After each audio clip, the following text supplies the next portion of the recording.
Welcome to our channel. నేను యజ్ఞమూర్తి.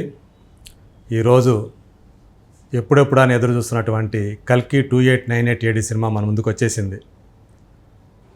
ప్రభాస్, అమితాబ్ బచ్చన్, దీపికా పడుకొనే, శోభన, పశుపతి ఇలాంటి గొప్ప పేరు పొందినటువంటి తారాగణం అంతా ఈ సినిమాలో ఉన్నారు. అశ్విని దత్ ప్రొడ్యూస్ చేసిన ఈ సినిమాని నాగాశ్విన్ డైరెక్ట్ చేశారు.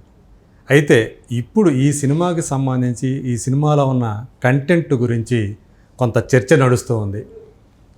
సో మనం చదువుకున్నది ఇప్పుడు దాకా పురాణాల ప్రకారం విష్ణు, యసుడు, సుమతి అనే దంపతులకు కల్కి అంటే విష్ణుమూర్తి 10వ అవతారమైనటువంటి కల్కి జన్మించాడని చెప్పేసి మనం చదువుకున్నాం.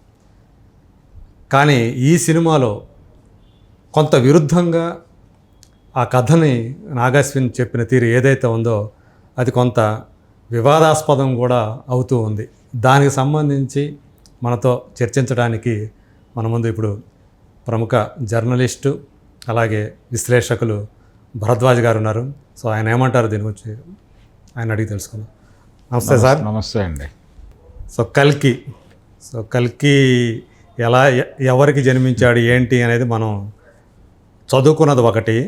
ఈ సినిమా చూసేటప్పటికి కల్కి 2898 చూస్తే కొంత కన్ఫ్యూజన్కు గురవుతున్న సందర్భం కనిపిస్తుంది.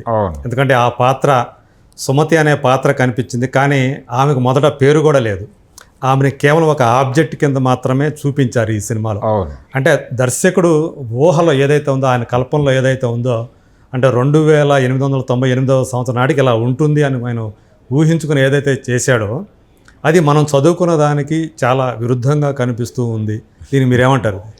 అంటే మనం చదువుకున్నది ఇప్పుడు ప్రవచనకారులు చెప్తున్నది ఇదంతా కూడా అంటే ఆ శంబల గ్రామము అనే అన్నారు.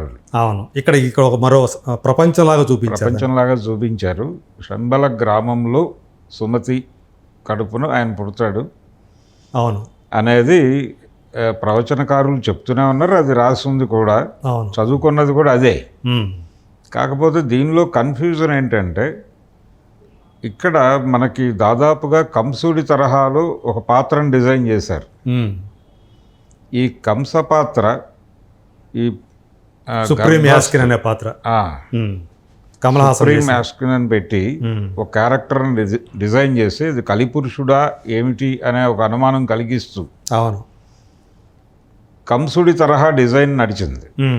ఈ కంసుడి తరహా డిజైన్ నడవటము, అలాగే అతని ప్రధానమైనటువంటి ఆబ్జెక్ట్ ఏమిటి, తనని హతమార్చేటువంటి శక్తి పుట్టబోతోంది అనేది తనకు తెలుసు. అవును, ఇది కూడా భాగవతమే. అవును, ఇది కూడా కంసపాత్ర ఇన్ఫ్లుయెన్స్. అంటే దేవకి కడుపున పుట్టబోయేవాడు తనను సంహరిస్తాడు అనేది తెలుసు.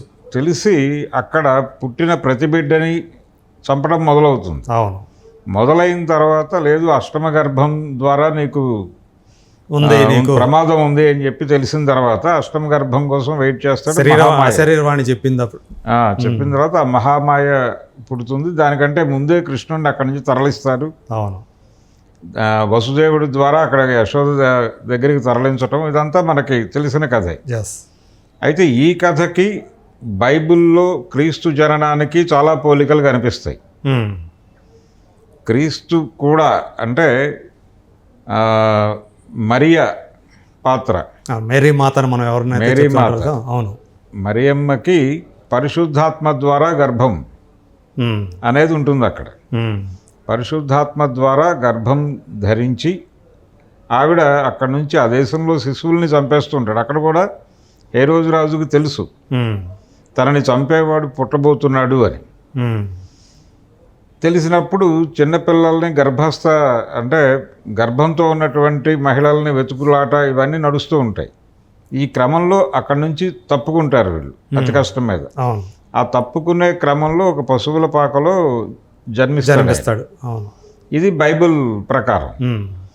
బైబిల్లో మరియా పాత్ర చాలా పవిత్రమైనటువంటి పాత్ర. అది అలాంటి క్యారెక్టరే మనకి మళ్ళీ ఇస్లాంలో కూడా కనిపిస్తుంది, మరియం అనే పేరుతో.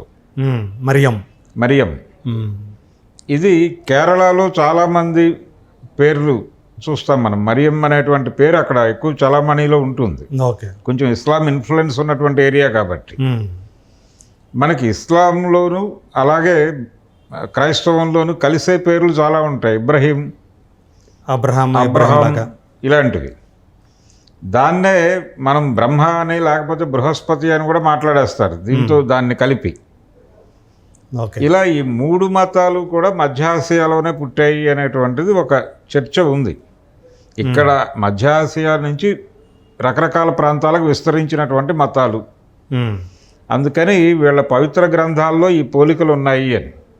అయితే కల్కి సినిమా దగ్గరికి వచ్చేసరికి మనం ఇందాక చెప్పుకున్నటువంటి సుమతి, ఈ సుమతిని ఈ కంస పాత్రని పోలినటువంటి కలిపురుషుడి పాత్ర ఏదైతే కమల్ హాసన్ ప్లే చేశాడో ఆ క్యారెక్టరు ఈ గర్భంతో ఉన్నటువంటి మహిళలందరినీ తీసుకొచ్చి పరీక్షలు చేయటం, ఈ కార్యక్రమం నడుస్తూ ఉంటుంది. అవును. దానికి ఒక ల్యాబ్ పెట్టి అక్కడ వీళ్ళందరినీ ప్రిజర్వ్ చేసి ఆ పని నడుస్తూ ఉంటుంది. వాళ్ళ నుంచి ఆ శరం అనేది లాగేసుకొని తీసుకుని దాన్ని పరీక్షించి దాన్ని విశ్లేషించి వారికి ఒక నివేదిక సమర్పించడం ఈ గొడవ ఉంటుంది. అవును. అంటే పౌరాణిక సైన్స్ ఫిక్షన్గా నడిపాడు ఆయన సినిమాని. ఈ నడుపుతున్నటువంటి క్రమంలో ఈ అమ్మాయి ప్రెగ్నెంట్ అనే విషయం ఎవరికీ అర్థం కాదు. ఎవరు? ఈ సుమతి. ఇది ఒక రకంగా ఆయన ఎస్టాబ్లిష్ చేసిన తీరు ఎలా ఉంటుందంటే పరిశుద్ధాత్మ ద్వారా గర్భం పొందిన పద్ధతిని ఇక్కడ అడాప్ట్ చేసినట్టుగా అనిపిస్తుంది. కృత్రిమ గర్భధారణ లాగా పెట్టాడు. ఇది అంటే ఆయన సైంటిఫిక్ ఫిక్షన్ అన్న ధోరణిలో నడిపాడు, కానీ నిజానికి కొంచెం అప్పుడప్పుడు అది తడుగుతుంది థియేటర్లో కూర్చున్నటువంటి ప్రేక్షకుడికి. ఇది బైబిల్ అడాప్షన్ లాగా కనిపిస్తుంది. ఎందుకంటే తన పేరు కూడా నాకు పేరు లేదని చెప్తుంది. అవును, దీపిక పేరు లేదు అంటుంది. తన ఏదో నంబర్ చెప్తే దాన్ని బట్టి వీడు దాన్ని సుమతి అని చెప్పి డిరైవ్ చేస్తారు. చేసిన తర్వాత అక్కడి నుంచి ఈ అమ్మాయిని కాపాడుకోవటానికి, ఎందుకు కాపాడుకోవాలి, ఈవిడ గర్భంలో దైవం ఉంది అనేటువంటిది ఒక బిలీఫ్. అవును. ఈ నమ్మకం ప్రకారం ఇది అక్కడికి చేరాలి శంబలకి. శంబల అనేటువంటిది ధర్మం 4 పాదాలతో నడిచేటువంటి ఒక గ్రామంగా మనకు ఎస్టాబ్లిష్ అయి ఉంది. ఇది హిమాలయాల్లో ఉంది అనేటువంటిది ఒక కథనం ఉంది. అయితే బౌద్ధ వాంగ్మయంలో ఏదో ఎడారి దగ్గరలో గ్రామము అని కూడా ఉంది. బౌద్ధ వాంగ్మయంలో కూడా ఉంది ఈ పేరు, ఈ ప్రస్తావన. ఇంకొకటి ఏంటంటే చాలామంది రకరకాలుగా చెప్తారు. అంటే ద్వారక కోసం ఎలాగైతే పరిశోధనలు జరిగాయో అదే పద్ధతిలో ఈ శంబల కోసం సోవియట్ రష్యా నుంచి కొన్ని ప్రయోగాలు జరిగాయని, అంటే అది ఎక్కడుందో ట్రేస్ చేసి అక్కడ ప్రజలు అలా నివసించడానికి కారణమైనటువంటి విషయాలు ఏమిటో తెలుసుకోవటానికి ఒక ప్రయత్నం జరిగిందని, అలాగే 1930 ప్రాంతాల్లో చైనా కూడా ప్రయత్నాలు చేసిందని, అలాగే హిట్లర్ కూడా ఆ ప్రాంతాన్ని వెళ్ళి అక్కడ విషయాలు తెలుసుకునే ప్రయత్నం చేశాడని, ఇలా రకరకాల కథనాలు ఉన్నాయి. దీనిలో చాలా కల్పనలు కూడా ఉన్నాయి. ఈ ప్రచారంలో ఉన్నటువంటి కథలు. అయితే ఈ కథలు ప్రచారంలో ఉన్నాయి అనే దాన్ని కూడా ఈయన ఎక్నాలజీ చేసే ప్రయత్నం చేశాడు నాగశ్విన్. మనకి ఒక విగ్రహం కనిపిస్తుంది ఈ సినిమాలో. అంటే ఒక ఫారినర్ కోటు సూటు బూటు వేసుకున్నటువంటి ఒక పెద్ద విగ్రహం కనిపిస్తుంది. ఏది శంబలకిను అలాగే ఈయన చెప్పినటువంటి కాంప్లెక్స్కి మధ్యలో. ఈ కాంప్లెక్స్ అంటే ఏమిటి? అది ఒక కార్పొరేట్ రాజ్యం. ఆ కార్పొరేట్ రాజ్యాన్ని ఎవరు నడుపుతూ ఉంటాడు? కలిపురుషుడు నడుపుతాడు. అంటే ఏం చెప్పదలుచుకున్నాడు ఈ డైరెక్టరు? కలియుగం అనేది కలిపురుషుడు, ఈ కలిపురుషుడు కార్పొరేట్ అవతారంలో కనిపిస్తాడా, అలాంటి ఊహ ఏదైనా ఉందా ఆయనకి, నాగశ్వనికి అనేది ఒకటి చూడాలి. అక్కడ చాలా సుఖాలు ఉంటాయి, సుఖవంతమైన జీవితం ఉంటుంది. దానికోసం ఇతను తహదాలాడుతూ ఉంటాడు ప్రభాస్ భైరవ పాత్ర. ఈ భైరవ పాత్ర చాలా ఇబ్బందికరమైనటువంటి పరిస్థితుల్లో ఆయన జీవనం నడుస్తోంది. ఇంటి అద్దె కూడా కట్టలేనటువంటి పరిస్థితుల్లో అతను జీవిస్తున్నాడు అనేది చూపిస్తాడు. ఇది ఫైనల్గా ఏమిటి ఆ క్యారెక్టర్ అంటే మహాభారతంలో కర్ణుడి పాత్ర. ఉమ్. కర్ణుడి పాత్రగా చెప్తాడు చివరికి, క్లైమాక్స్కి తేలుస్తాడు దాన్ని. ఉమ్. తేల్చి అంటే కర్ణుడి పాత్రకు సంబంధించి మనకున్న ఇంప్రెషన్ ఏంటి, ఆయన కూడా పెద్ద స్థితిమంతుడేం కాదు. అవును. స్థితిమంతుడు కేవలం కాదు, దుర్యోధనుడి వల్ల అతను అంగరాజ్యానికి రాజు కాగలిగాడు. అంతే. ఉమ్. వాస్తవానికి చాలా పేదవాడు మాత్రమే కాదు, ఒక రధికుడి కొడుకు అతను. అవును. అంటే ఆ కొడుకుగా పెరుగుతాడు, వాళ్ళు పెంపుడు తల్లిదండ్రులు వాళ్ళు. అక్కడ పెరుగుతాడు. అంతే తప్ప అతను కుంతి కుమారుడే. ఉమ్. కుంతికి సూర్యుడి ద్వారా సంభవించినటువంటి కుమారుడు.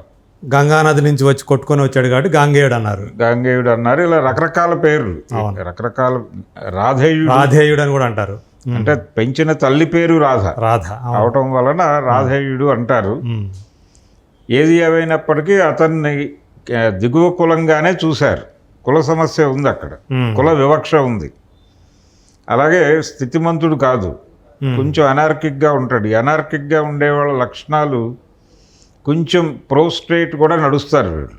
అంటే వీళ్ళకు ఉండేటువంటి ఆ ఎదుగుదల మీద ఉన్నటువంటి కోరికతో స్ట్రైట్కి అనుకూలమైనటువంటి నిర్ణయాలు కూడా ఒక్కొక్కసారి తీసేసుకుంటారు వీళ్ళు. అందులో భాగంగానే ఇతను ఈ అమ్మాయిని తిరిగి అప్పచెబితే భారీ ప్రైజ్ మనీ ఒకటి అనౌన్స్మెంట్ జరుగుతుంది. దాన్ని గెలుచుకోవాలనేటువంటి ఒక ప్రోగ్రామ్ తీసుకుంటాడు ఇతను. గెలుచుకొని కాంప్లెక్స్లోకి వెళ్ళొచ్చు అని, కాంప్లెక్స్లోకి వెళ్ళొచ్చు అని ఒక ఆఫర్ ఇస్తారు వాళ్ళు. కాంప్లెక్స్లోకి మేము ప్రవేశపెడతాం నిన్ను. అవును. అది తన జీవితంలో ఒక ఎదుగుదలగా చూస్తాడు అతను. ఆ ఎదుగుదలగా చూసి ఈ ఆఫర్కి లొంగి ఇటు వస్తాడు. అవును. అది చూసేవాడికి, అంటే సినిమా చూసేవాడికి కొంచెం ఇబ్బందికరంగా కనిపిస్తుంది. నెగిటివ్ సైడ్ కనిపిస్తూ ఉంటుంది. అంటే నెగిటివ్గా వీళ్ళు ఫీల్ అవుతారు. కానీ క్యారెక్టర్ నుంచి ఆలోచిస్తే అది కరెక్ట్ అన్నట్టు. అది కరెక్టే, అతను అలా బిహేవ్ చేయటం కరెక్టే. సో అలా రకరకాల ధోరణులు ఉన్నాయి సినిమాలో, రకరకాల కలబోతలు ఉన్నాయి. ఈ కలబోతలు ఇవన్నీ కలిసి, అంటే మనం చదివినటువంటి ఇది ఒక రకంగా మైథలాజికల్ ఫిక్షన్ అనుకుంటే, హైందవ పురాణాల నేపథ్యంలో నడిచినటువంటి కథ ఇది. మనకి చాలా ఇంగ్లీషు సినిమాలు వచ్చినాయి ఈ మధ్యకాలంలో. ఆ సినిమాల్లో మీకు బైబిల్లో ఉన్నటువంటి క్యారెక్టర్లు ఇప్పుడు లైఫ్లో రన్ అవుతూ ఉంటాయి. రన్ అవుతూ ఇప్పటి ప్రపంచాన్ని చూసి అవి వ్యాఖ్యానిస్తాయి. ఆ ధోరణిని అక్కడి నుంచి అడాప్ట్ చేసుకున్నాడు ఈయన.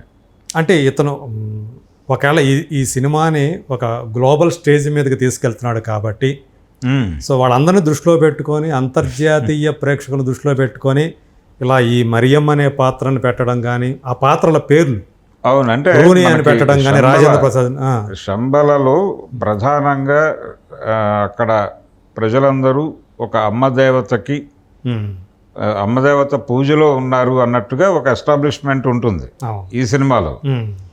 అది ఇతర గ్రంథాల్లో కానీ మరొక చోట కానీ ఉన్నట్టుగా నేను ఎక్కడ చదవలేదు. అదే.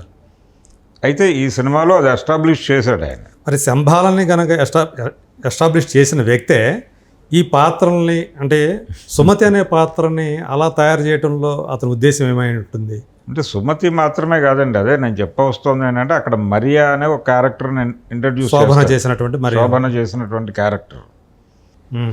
ఇది కూడా కొన్ని అనుమానాలకు దారితీసే పద్ధతిలో ఉంది అది.